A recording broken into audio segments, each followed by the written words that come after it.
好，接下来我们要带观众朋友特别关心哦，这个是号称世界最强大的美国，就在此刻发生了非常多的事情。大家看到最近新闻哦，政府停摆，军人无薪，还有这个国会乱成一团，华府几乎瘫痪。但是另外一头这个对比图真的是非常的讽刺，川普正在做什么呢？高调举办他的美国海军建军250周年的庆典，称为是史上最大的海军庆典活动。所以现在大家就去觉得说，哇，这两边的画面也太讽刺了吧！一边是这个川普端着香槟站在军舰甲板上喊口号，另外一边士兵拿不到薪水哦，大家人都很担心，究竟这样子对于美国的军界来说是光荣还是一个笑话？大家打上一个问号。英国独立报特别做了一个报道分析，他说政府关门代表现役军人接下来会被迫无薪上班。如果时间一直走到10月15号，这个拨款法案都还卡关，那么全体的军职薪水会全面的停发。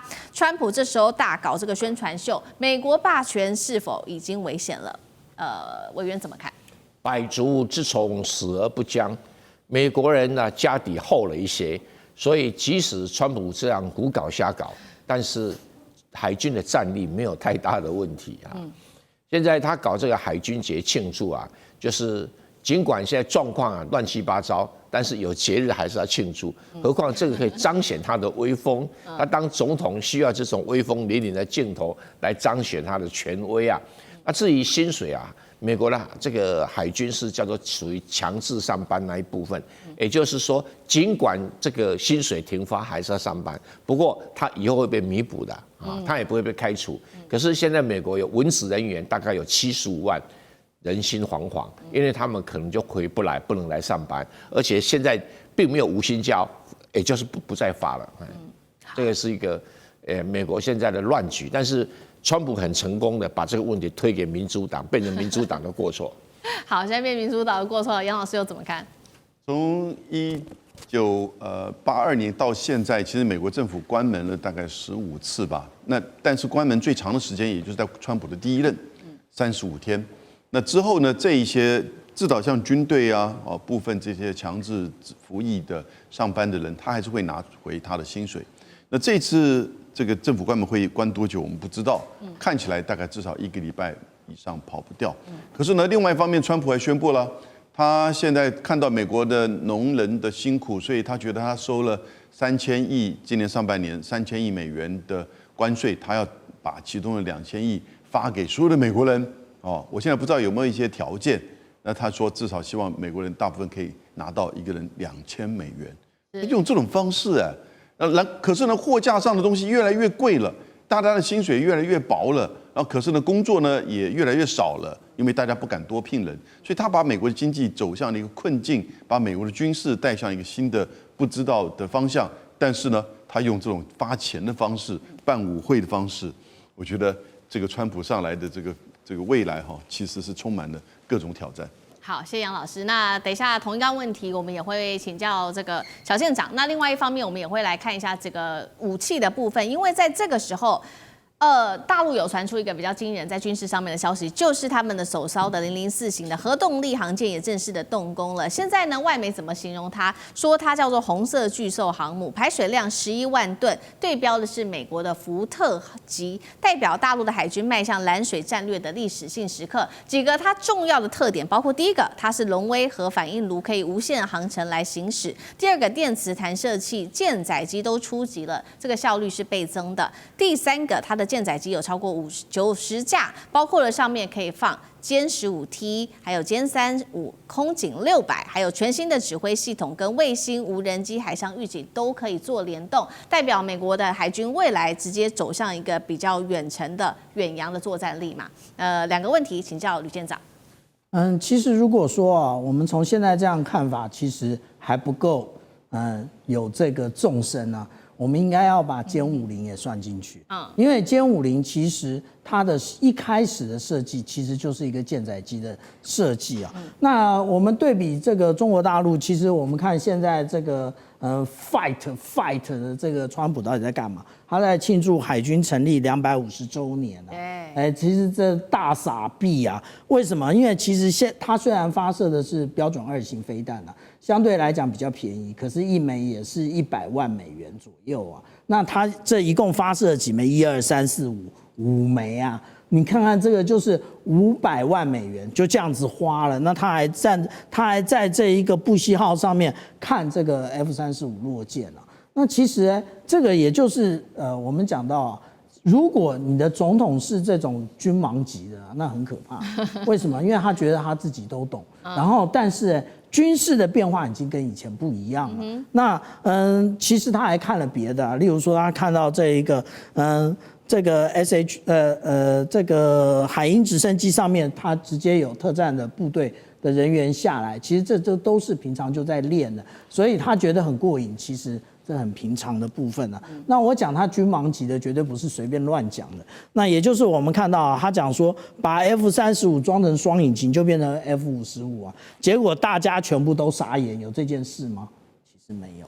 但是我们来看看，也就因为啊，有这么多人都在拖慢美国的进步，反而凸显了中国大陆的那个先进啊。那如果说我们看最近的一张卫星照片，这个是这个以色列的情报卫星公司他所拍的这一张啊，最为清楚。我们就可以看到上面的这一艘就是福建舰，下面的这一艘是山东舰啊。那也就是其实现在已经在紧锣密鼓的准备要成军了。那在这个成军之后，大家自然而然就会想到下一代是什么？下一代是什么之后，我们先看看这一代最大的特点是什么？最大的特点其实也就是我们常常讲到的中压直流。那中压直流对比的是什么？中压交流。中压交流就是美军的福特号在使用的，那中压直流就是就是福建舰在使用的。那福建舰在这使用呢，其实它的中压直流只是它使用的电力的一种方式，但是更重要的是它使用锂电、超容以及惯性储能。这个意思是什么？也就是军民融合。那我们常常讲到说中国大陆的新三样，不过就是光伏，还有这个锂电池，还有这个电动车。电动车里面就是超级电容以及锂电池啊，它现在都已经用在航空母舰上面。至于说第4艘，现在大家都非常期待说这个是核动力的啊。不过我现在真的还看不出来到底哪里核动力啊。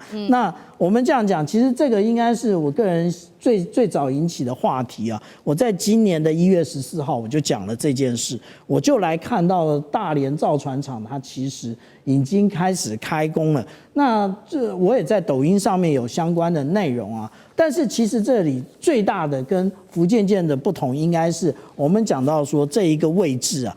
这个位置是我们从尼米兹号上面截下来的，这是第3号跟第4号的弹射轨道。可是我们同样的，从现在所看到的它的分段组合当中，在大连造船厂里面分段组合那个的构建里面，我们其实也已经看到这个位置是不是2个交叉的，是不是这个位置？那这个就是我们看到说下一代的这一个航空母舰的应该已经是4条跑道了。那如果我们看到现在最新的照片，远远的照，不过我们当初看这张照片的时候有很多的瑕疵啊，因为远远的大家总是看不清楚嘛。那我们看到的就是中段的这个部分，可是我们看到中段，我们忘了这后面好像还有结构。那如果说我就从这个 Google 上面来看的话，我们就可以看到7月19号在大连造船厂这个后面的结构其实几乎已经完成，只差它的一个飞行甲板了。那这个也就是我们讲到现在中国大陆造船分段组合它的能力啊，其实比我们想象的多。但是是不是我们讲到核动力的部分，其实大家会从水泥航舰来看，可是从水泥航舰来看的话，其实跟以前是差不多的。那如果我们现在看最新的一个长度是308.3公尺，可是福建舰呢是316公尺，比这还要长。所以如果说以是不是核动力来讲的话，最重要的应该答案在这里啊，也就是中国船舶集团为什么它要利用熔岩核反应器来造这一个货柜轮？因为货柜轮现在它最新的，例如说比亚迪的，它有双动力来源，也就是它可以使用天然气，它也可以使用既有的这个柴油引擎。那为什么要用核动力？这个也就是为下一代的航空母舰先预做准备，先预做研发。好，谢谢小舰长，谢谢，谢谢。谢谢。地缘政治、美中之争、战略价值、强权崛起、小国生存，现在与未来洞悉事件走向，掌握世界脉动，全球观点。